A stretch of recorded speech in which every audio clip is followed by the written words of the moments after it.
Signore e signori, buonasera, bentrovati per questo terzo appuntamento con la musica classica in San Vigilio, uno dei più bei templi dell'acustica, è una chicca questa chiesa, per la rassegna che da qualche anno Radio Veneto 1 si preoccupa di portare presso di voi. Giovanni Battista Scarpa, allievo di Michele Lotte ed Enzo Porta, si è perfezionato con Renato Zanettovic, Daniele Pascoletti e Cinzia Barbagelata. È stato prima parte dell'offerta musicale dell'Orchestra da Camera di Venezia e dell'Orchestra Futura, esibendosi anche in qualità di primo violino, di spalla e solista. Ha collaborato con l'Orchestra Filarmonica del Teatro La Fenice di Venezia, collabora anche con i solisti di Radio Veneto 1. A proposito, la nostra modestissima radio è l'unica e la prima in Italia ad avere la sua orchestra filarmonica e la sua orchestra da camera. A breve esordirà molto probabilmente con l'orchestra giovanile, cioè è giusto che anche i ragazzi abbiano un punto di riferimento per essere aiutati nella carriera. Approfondisce il raro e interessante repertorio per due di violini con Stefano Bruni, mentre con la saxofonista Emma Nicole Pigato propone al pubblico brani originali e trascrizione di opere barocche e classiche. È docente di violino presso il liceo musicale Marco Polo di Venezia. Stefano Bruni, il suo compagno di violino, si è diplomato in violino presso il Conservatorio di Venezia, perfezionandosi poi con Enzo Porta e Daniele Pascoletti. Si è specializzato in violino barocco sotto la guida di Stefano Montanari. Ha collaborato con l'Orchestra da Camera di Venezia, offerta musicale, l'Orchestra Regionale Filarmonia Veneta e il Teatro La Fenice. Dal 2011 fa parte dell'ensemble Mondo Antiquo, con il quale ha suonato presso alcuni dei più importanti festival internazionali. Ha inciso per le etichette Brilliant, Nave e Sony. È docente di musica presso il MIUR. Anche lui è spesso ospite e collabora al nostro progetto di riscoperta della Scuola Grande di Musica Veneta, quello appunto di Radio Veneto 1. Io direi di farli entrare con un applauso.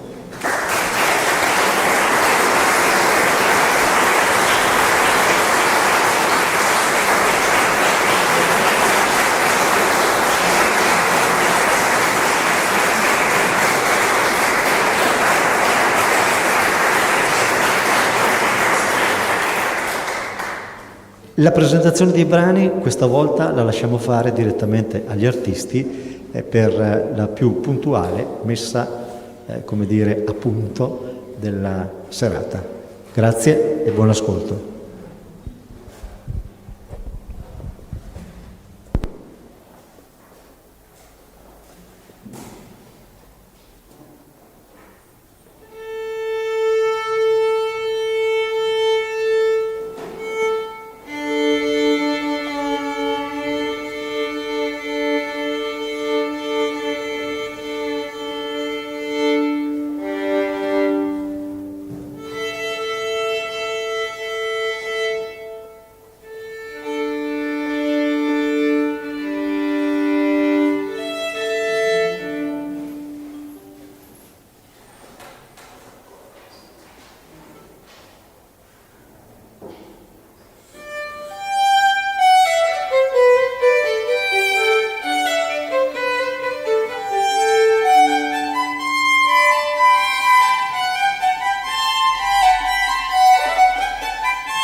Buonasera, è un piacere per noi essere qui, un enorme piacere. Diciamo che sposiamo in pieno il progetto che da anni il nostro amico Roberto porta avanti, ovvero quello di fare educazione. Tra l'altro siamo insegnanti, per cui la facciamo tutti i giorni e per noi è molto, consideriamo una missione il fatto di dare delle piccole indicazioni per permettere a tutti di avere una chiave di accesso alla scelta del programma che vi proponiamo questa sera. Nello specifico, questa sera, come vedete dal programma, affrontiamo un particolare periodo della storia della musica assolutamente importantissimo, che va dall'ultimo barocco al classico, ed è un passaggio di snodo fondamentale nella storia della musica. Adesso la parola al collega Stefano. Buonasera a tutti, benvenuti anche da parte mia.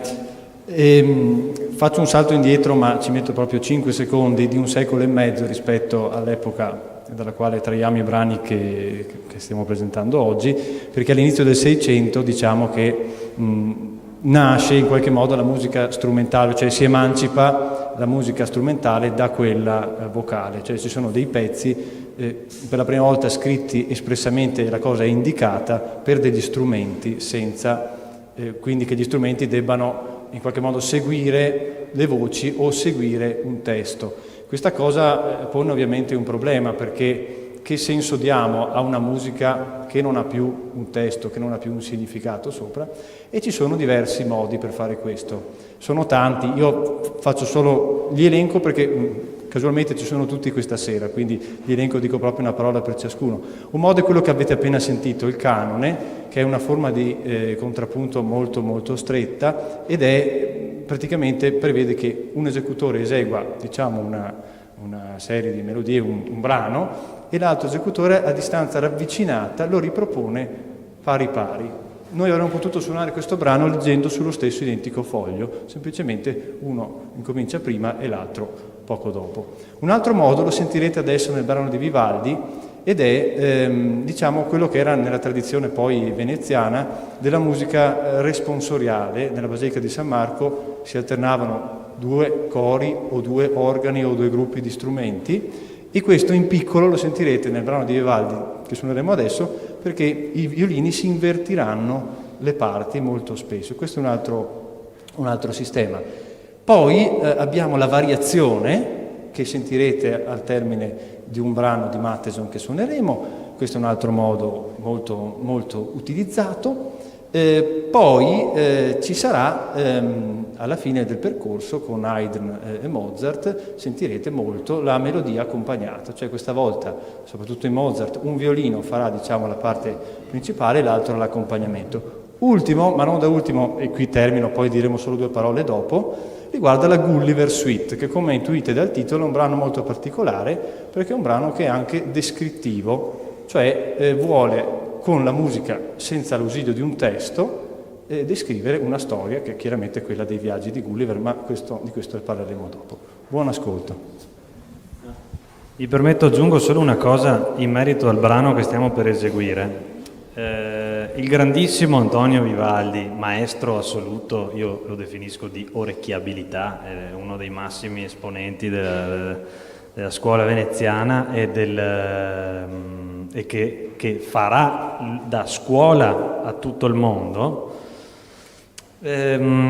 prende spunto dai suoi predecessori, che secondo me sono altrettanto importanti. In particolare mi riferisco ai 2 zio e nipote Giovanni e Andrea Gabrieli, che scrivevano la musica, avevano inventato il Dolby Surround, cioè mettevano un coro qui, un'orchestra lì, un solista lì, e l'ascoltatore aveva una percezione spaziale. Che cosa fa Vivaldi con questo atteggiamento responsoriale? Cioè un violino propone una cosa e l'altro imita, non è più come prima che il canone, che venivano eseguite melodie assolutamente identiche. Praticamente Vivaldi bidimensionalizza la dimensione surround, possiamo dire, e questo darà a sua volta la strada a tutta una serie di percorsi che vedremo oggi. Buon ascolto.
Il programma di sala non è indicato, ma c'è una piccola sorpresa, ma Roberto ovviamente era stato informato ed è d'accordo, per piacere di questo.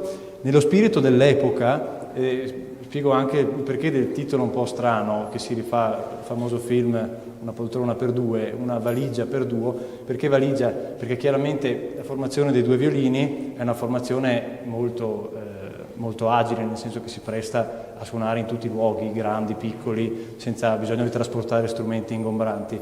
Ovviamente il flauto ha lo stesso vantaggio del violino. All'epoca molti brani erano scritti anche per motivi commerciali, per poter vendere di più, senza indicare lo strumento o addirittura indicando un sacco di strumenti possibili, in modo che chi andava poi acquistava lo spartito, che suonasse il flauto, che suonasse il violino, sapeva di poter suonare quel tipo di musica. E così alcuni brani di stasera sono pensati proprio per essere suonati con strumenti diversi, due violini, violino e flauto, violino e oboe, due oboi e così via. Buon ascolto.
Prima Stefano accennava al fatto che in questo periodo la musica cominciava ad avere un'emancipazione da un testo scritto. Tante volte ci si chiede: ma cosa significa la musica? In realtà la risposta è più semplice di quello che sembra, ed è: la musica non può altro che significare se stessa e nient'altro. Tuttavia, non mi addentro in questi concetti addirittura filosofici, perché ci vorrebbero serate intere. Tuttavia, esistono degli episodi in cui i compositori scrivono della musica, chiamiamola a programma, ed è il caso di questa deliziosa ouverture di suite, chiamiamola, di Telemann, ispirata ai viaggi di Gulliver. Allora, a parte un'introduzione in stile francese assolutamente tradizionale, il grandissimo Telemann fa un giochetto nella rappresentazione dei lilipuziani, questi ometti piccolissimi, e dei giganti invece, come si chiamano? È un po' difficile, comunque i giganti. E che cosa fa? Cerco di spiegare per chi non conosce la musica. Rappresenta i lilipuziani con delle note di valore piccolissimo, cioè tutto questo più nero vedete e più significa che le note sono di valore piccolo, e quindi fa un gioco più per l'esecutore che per l'ascoltatore, a proposito del fatto che la musica rappresenta se stessa. Per quanto riguarda i giganti, fa la cosa opposta. Vedete che la pagina è fatta da note bianche. Le note bianche rappresentano, sono valori molto grandi, cioè note di valore lunghissimo. Dopodiché, sempre per raccontare in questo caso una storia, il penultimo brano di questa suite, la Reverie der Lilliputaner, eccetera eccetera, in tedesco, non voglio fare brutte figure, praticamente rappresenta un risveglio. Sentirete quasi un effetto da suoneria della sveglia, anche se non erano ancora state inventate, ma l'effetto è quello. Ma la vera perla di questo brano, avrete sentito alla fine di Vivaldi, l'ultimissimo passaggio era caratterizzato da due parti completamente differenti e a sé stanti dei due violini. Telemann fa parte da un presupposto simile, ma lo supera e addirittura scrive due parti completamente diverse. Un tipo di danza al primo violino e un altro tipo di musica contemporanea dall'altro, che è fatta apposta a disturbare. Infatti io cercherò di dare questo effetto di cattiveria e di disturbo nei confronti di Stefano. E quindi addirittura in questo caso Telemann in questa epoca anticipa dei procedimenti compositivi che verranno esasperati nel Novecento. Se pensiamo a Luciano Berio, per esempio, è pieno di questi tipi di episodi. Con la Gulliver Suite vi auguriamo buon ascolto.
ricordate che abbiamo parlato di musica fatta anche per chi la suona, che la vede diciamo da una prospettiva diversa ovviamente.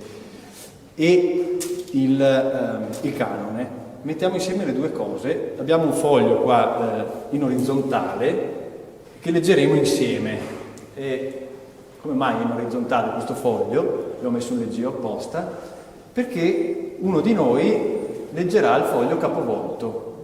È un brano di grande virtuosismo compositivo, non è difficile da suonare, ma per chi l'ha scritto è veramente impegnativo, perché noi suoneremo, uno suonerà il foglio leggendo le note diciamo dritte e l'altro le leggerà capovolte con la pagina girata dall'altra parte, e vedrete che funziona perfettamente. Quindi questo pezzo è stato fatto per essere suonato, uno parte praticamente dall'inizio e l'altro parte dalla fine e va al contrario, e funziona perfettamente. Immaginate cosa vuol dire pensare una cosa di questo tipo e realizzarla. Buon ascolto.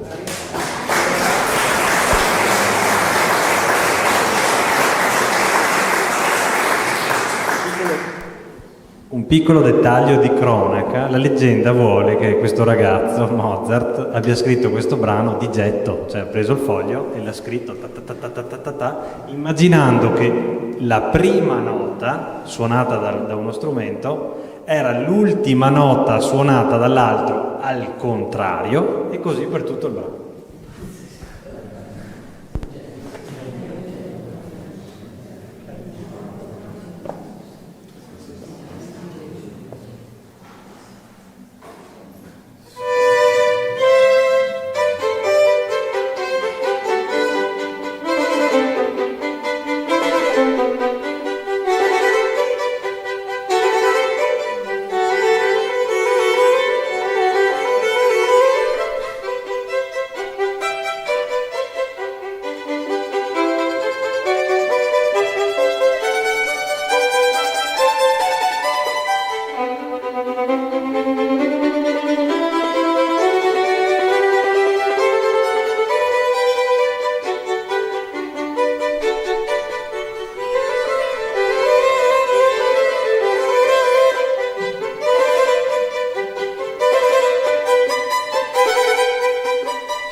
Alla luce di tutto quello che abbiamo sentito oggi, riascoltare un canone assume nuovi significati.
Bene, si conclude così questa nostra terza serata. Io direi che un altro applauso a questi ragazzi davvero meritano.